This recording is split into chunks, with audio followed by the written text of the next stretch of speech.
welcome back to Sis to Sis. It's good to have you join us again. It's been a long time since we've put anything out, and Charlie and I are in a different location today. Thanks to Scott Talk, we have used some facilities, and hopefully this will be something we'll be able to continue with. Today we're going to be discussing a topic that has come up with us. A lot of people have been talking about manifestation and new relationships and things like that. So the topic for today is fumbling the bag. When most people hear about fumbling the bag, they think about finances, money and things like that. We're talking about how there are many people out there who unfortunately end up fumbling a good person.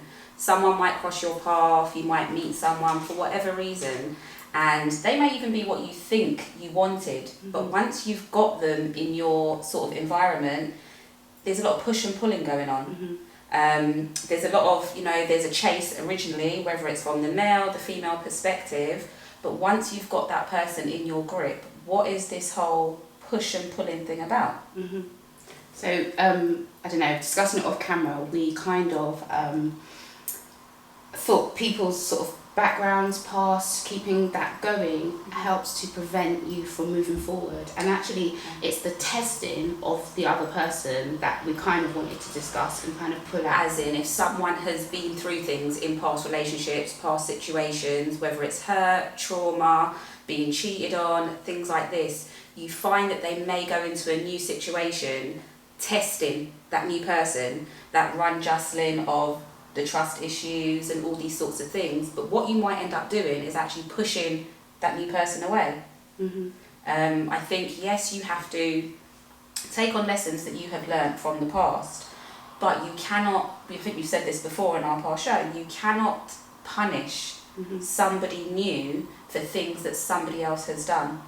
And I think when you're at that stage where you find that you're pulling away from someone who is potentially somewhere you wanted to go forward to, it's only fair to tell that other person what it is you're going through and not leave that person hanging. I know we've spoken before about ghosting and things like that and how detrimental that can be. You might want time alone or apart to go through whatever it is you're going through, but at the same time the person who you're involved with needs to know that. They don't need to know in great detail. No, it's considerate communication.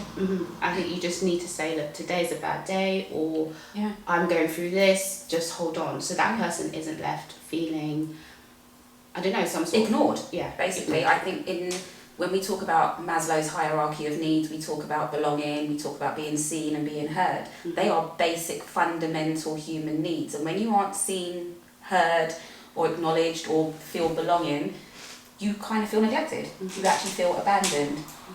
What most people don't know, obviously we throw around the term ghosting, phones and things like this.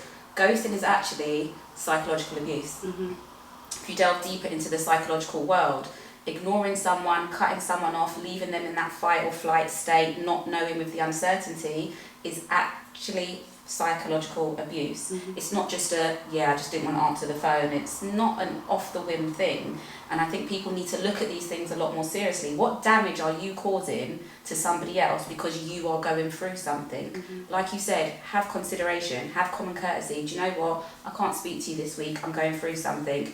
Don't have to go into detail, don't have to lay yourself bare, but there's a level of vulnerability in most situations in life that you have to actually be open to having. Definitely. So I think in a nutshell, people need to be more open with communication. People need to be more open with each other.